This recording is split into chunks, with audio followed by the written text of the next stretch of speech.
Right, I'm gonna go ahead and get us started. Give me 1 sec. Do it. All right. Excellent. Let's just get going. I'm going to call to order the July 10th, 2023 Joint Animal Service Commission meeting. I'm Lisa Parsley from Olympia City Council, and looks like Mike Murphy is joining us here. Hello, Welcome, hello. Michael.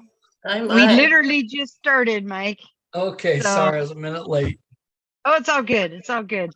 We just started by initiating the meeting, and I was just about to start the introductions, and I was introducing myself. Why don't we just roll right to you, since we've kind of already put you on the hot seat? Okay, Mike Murphy. I'm a local veterinarian, retired from that, and now the working with the Humane Society, the representative. Excellent. I'm gonna be Zoom kind of centric, and I'm gonna go to Peter next. Peter Gavi, City of Townwater. Okay, Sarah, why don't you take the room and lead us there? I'm Sarah Hawk, Executive Director for Joint Animal Services. Joe McGugan with Feline Friends. Dr. Vicki Smith from Deschutes Animal Clinic.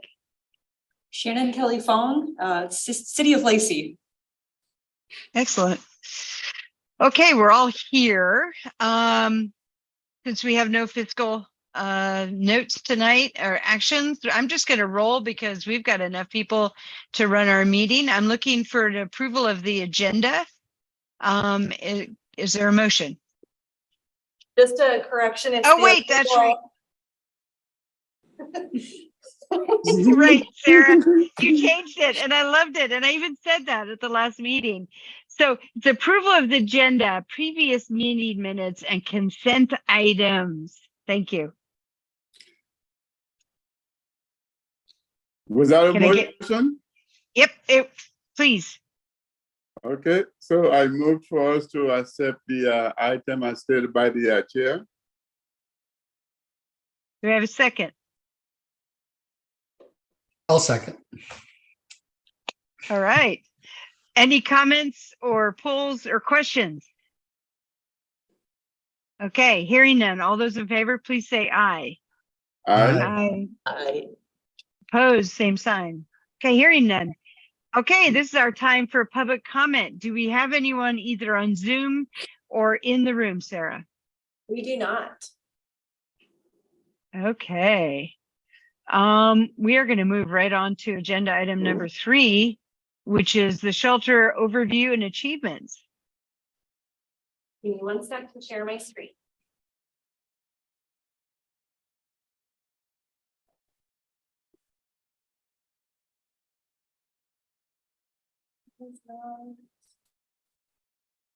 That's not the screen I was selecting. There we go.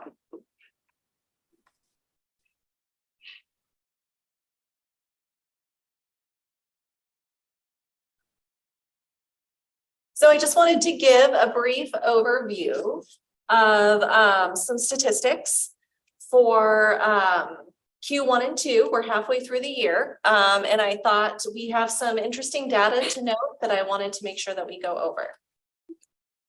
So our intake January through June, we've actually had a significant increase in intake comparatively to the last 2 years. We are an average of 35% higher over last year. Most significantly in cats. A lot of that is due to one, the hoarding case that we had at the end of April. Also along with that, because of the media that we received from that, we've had 3 additional houses self-identify that we're working with. So we have multiple houses that we're staggering intake on. And kitten season started very, very early this year, and we have a lot of kittens coming in. So those are the major contributors to our increased intake. So you can see, I just kind of put it in a graph a little differently so you can see where the spike has hit for sure with 2023 being yellow. So you can see where that spike is, where the increases happen, just kind of comparatively by month. Most of it hit in April. We were actually below average a little bit in March. And I can say too that in January and March, specifically for cats, we had 100% live release rate once you removed owner requested euthanasias out of that number. Positive outcomes, we're doing really great there as well. We have a 34% increase in positive outcomes.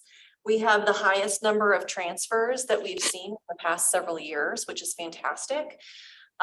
Return to owners is up over last year, and adoptions is up as well, which is very, very exciting. We got a lot of interest and activity around, again, all the media from the cats. So we've actually had a hard time keeping cats up available for adoption. Half the time we run out by the end of the day, which is kind of cool that we have available.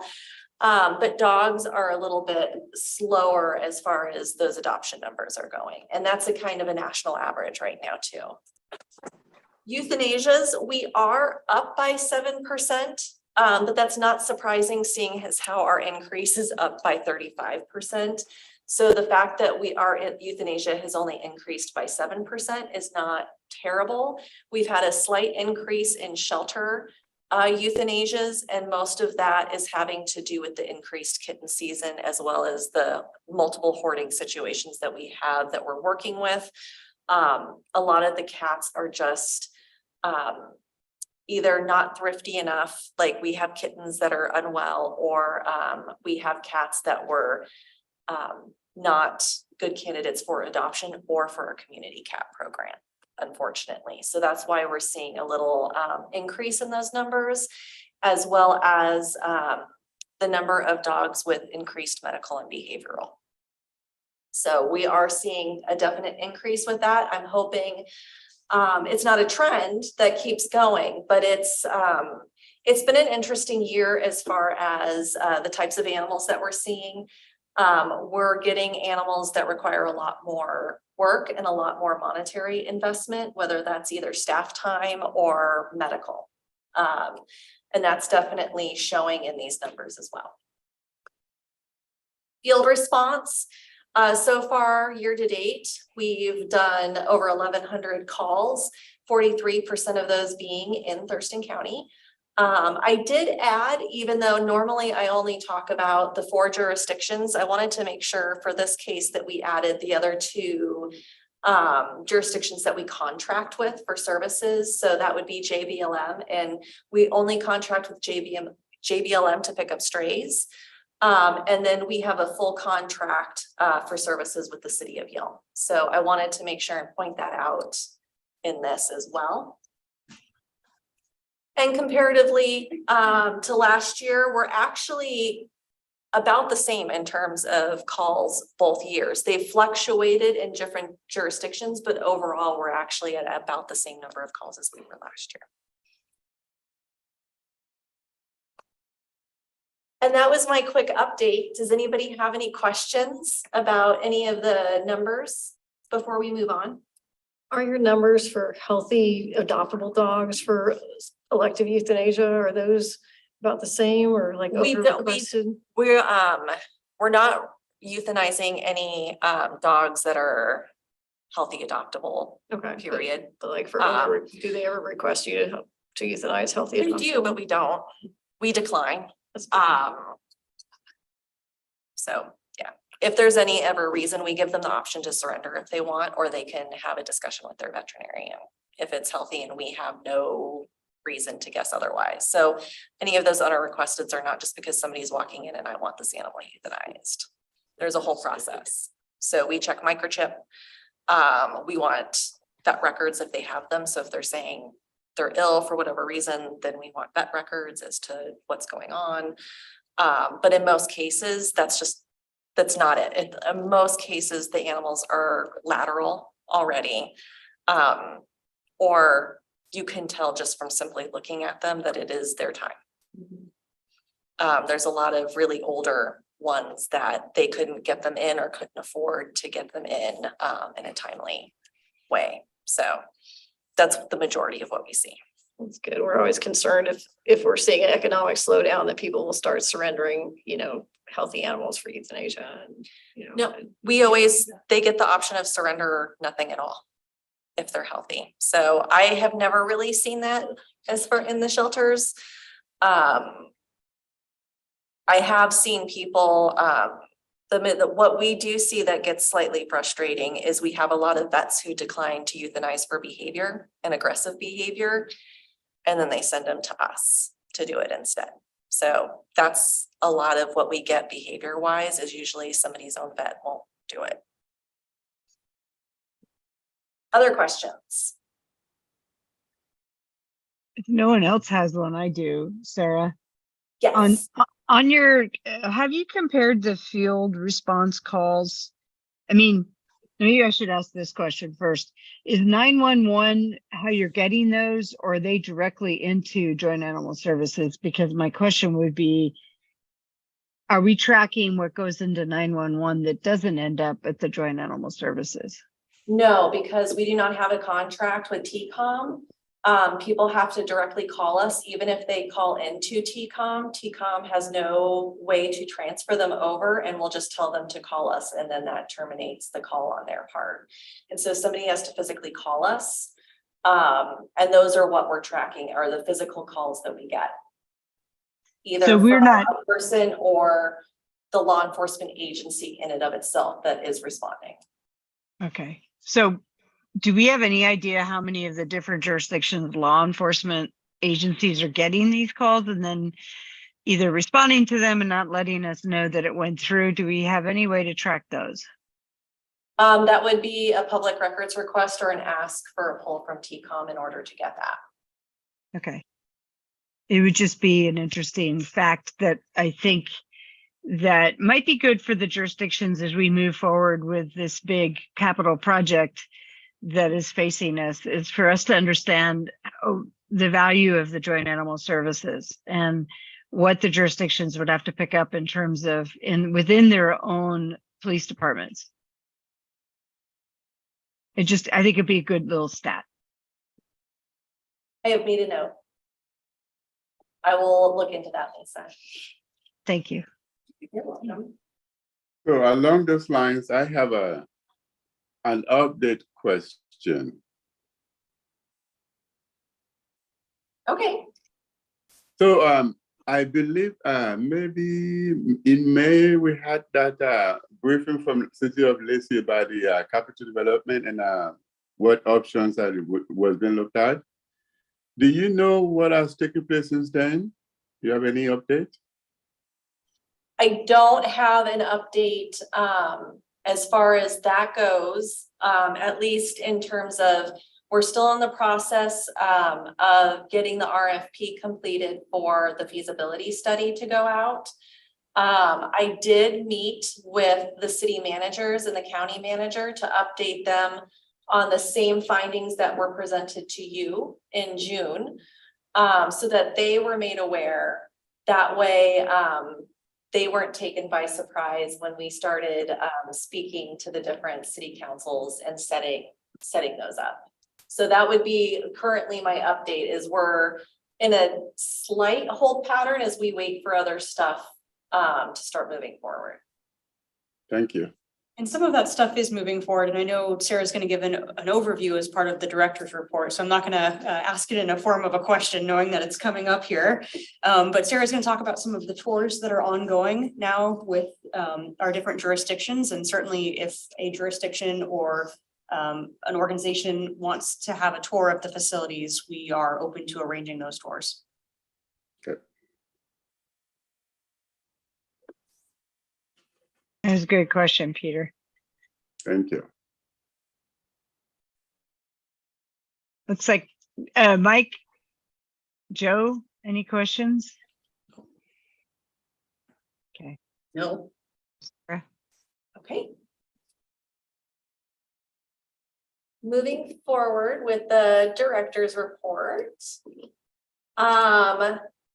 First, the best news ever. I know I shared it to you guys in an email, but I can't talk about it enough. We have now had 3 surgery days with a total of 50 spay-neuter surgeries and 1 leg amputation. Currently, they are all cat spay and neuter surgeries. Some of that is due to drug availability for dogs, as well as we learn our flow and figure out kind of how quickly it takes. Since cats take less time, it's easier for us as we're trying to figure out our flow. Not to mention we have more cats than we do dogs. So they've all been focused that way there, but it's been very exciting. We've been utilizing relief services, so contracting with veterinarians and licensed veterinary technicians to make this happen while we're waiting for like recruiting and all of that to happen. I still haven't had anybody apply for the veterinary position. We are moving forward with the licensed vet tech position. We're in the middle of doing a market survey study for the salary, and then we should actually be able to get that posted. With the idea being, if we have the licensed vet tech, they can help us coordinate these spay days and be on site and help with flow rather than contracting with a variety of different licensed vet techs. So having somebody stable who can help us coordinate all of this. And then I just want to point out and also give a shout out to our very own Joe McGugan, who has signed up to be one of our volunteer veterinary assistants. She is assigned to recovery, so she gets to cuddle all the animals in recovery and make sure everybody's waking up okay and is nice and warm and their temperatures are great, and she clips their nails. Those are actually her hands in the photo right there, giving little pedicures to the kitties. So huge shout out for Joe. She was there on our very first surgery day and got to see the very first incision and the whole thing. So it was very exciting. And that picture is also of our first incision being made. So to kind of, follow up with what I was just talking about, we met with the city and county managers and presented all the findings from the capital facilities plan as well as the facilities assessment. And we spoke about the condition of the building, as well as talked about some of those higher level items like the feasibility study. And we have also invited them as well as their city councils to come, and any elected officials, to be completely honest, to come for a tour. And following up with that, Olympia City Council actually had their tour at the end of June. We had 5 city council members attend to come for a full tour, learn all about our programs, to actually see the condition of the building and kind of what we're working with. But also one of the great things is they came on one of our surgery days too. So they got to see the surgery suite in action, which I think was really great.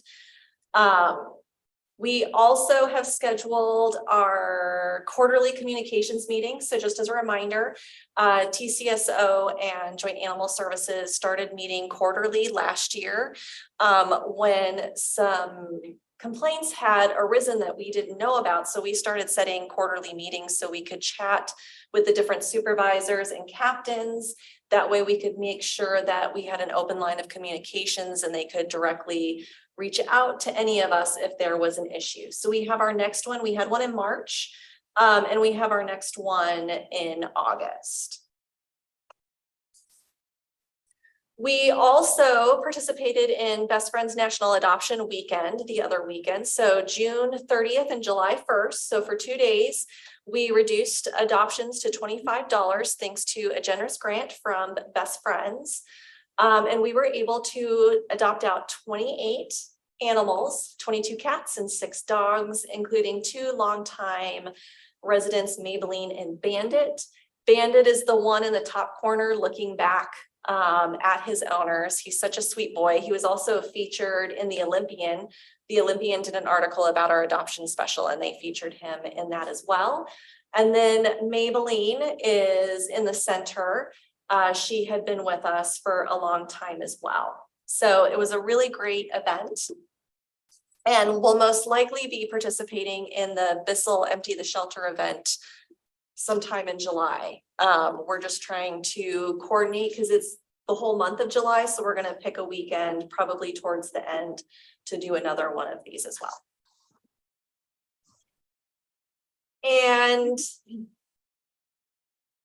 I get like, it feels weird tooting my own horn for a second, guys, but I am really excited that I've been selected to present at the Best Friends National Conference this year in Houston.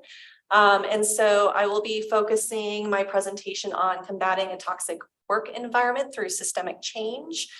And it really is about the tools and processes that you use to create organizational change and to kind of change that negativity in the workplace kind of through system changes. So updating job descriptions, salary, looking at salary studies, different things like that on how you can really improve the workplace environment that's not just throwing pizza parties. Although those are really great too sometimes, especially when you're working late. And to finish off, I am focusing on Maybelline, who was adopted during the national adoption event. And that's because she was just a really great dog and none of us could understand why she hadn't been adopted. She had been with us since February. She got along with other dogs, really, really smart, listened to commands, just this really great dog, and nobody was ever interested in looking at her, period. And so we were so excited when she was adopted during the adoption event. And it is so great to hear just how quickly she settled into her home. She lives on 20 acres. She has another doggy brother that she hangs out with. And the recent update that wasn't in here that cracked me up, the owner said that Maybelline, now Nova Lee, is actually taken to tattling on her dog brother whenever he like ventures too far and into the driveway where he's not supposed to be, she actually runs and tattles on him. So I thought that was really entertaining. And so she's just living her best life right now in her new home. And so it's so fantastic for such a great dog. Bandit was adopted too, so many great adoption stories. And that is where I will finish my director's report. That's my favorite part of the agenda. Sorry, Sarah. Oh, that was good. And by the way, Peter, you should take this back to Tumwater City Council. You all should go do a tour. I went with 4 of my council mates and their eyes were popped open about the shelter, what the concerns are about the building and the health of the pets and why we are going to have to do some kind of big change. And they came away talking about ideas. So I would strongly suggest you get Tumwater City Council to come do that too. It was also really fun. They asked great questions. It's always, I love talking about the shelter and I love talking about, you know, everything that we do. And so it was a lot of fun. You get to see a lot of cute furry animals. You get to interact with a lot of them. And kind of learn more about what we do too and see us in action. You know, they came while we were open, so they got to get the full effect of volunteers out, the whole thing. Did Councilmember Madrone come back and adopt that cat? I don't know, but I'll double check in the system and see. Because she kept going back to that one cat. That's not a requirement of the tour. Just want to recognize that. You need to go home with the cat. Yeah, she gets a free cat. Don't say that. We see everybody takes home a free cat. Oh. I was a little afraid, I have to admit, walking in going, okay, I was good. I didn't walk out with 2 of them. So, is there anything else for the good of the order? All righty, the next meeting, we're going back to the first Monday, correct? Yes. Okay, excellent. And that's August 2nd, 1st? I'm checking the calendar right now because I don't remember off the top of my head. I apologize. It is the 7th. Actually, we just miss August 1st because August 1st is on a Tuesday. So our next meeting will be August 7th. Thank you for telling me that because I was convinced August 2nd was a Tuesday. Okay. All right. We will see all of you on August 7th. And I will have a brand new puppy entertaining me. All right. So I'll What do put you think? her up in front of the screen. Are you sure you don't want to make that an in-person meeting and you just bring the puppy? Well, what does the assistant city manager say? I can claim it's a service dog. Chairperson, I have to get back to you on that one. Puppy. I've already been asked to bring it into Olympia City Hall. So, What breed of puppy are you getting? oh, I can't believe I'm doing it. It must be because I see him too much, a golden retriever. Ah, Best ever. Yes. So she will be attending one way or another. I love it. Okay, you guys have a lovely weekend and I guess week, and enjoy this weather because it's not hot. Agreed. thanks, everyone. Bye-bye. Bye. Bye.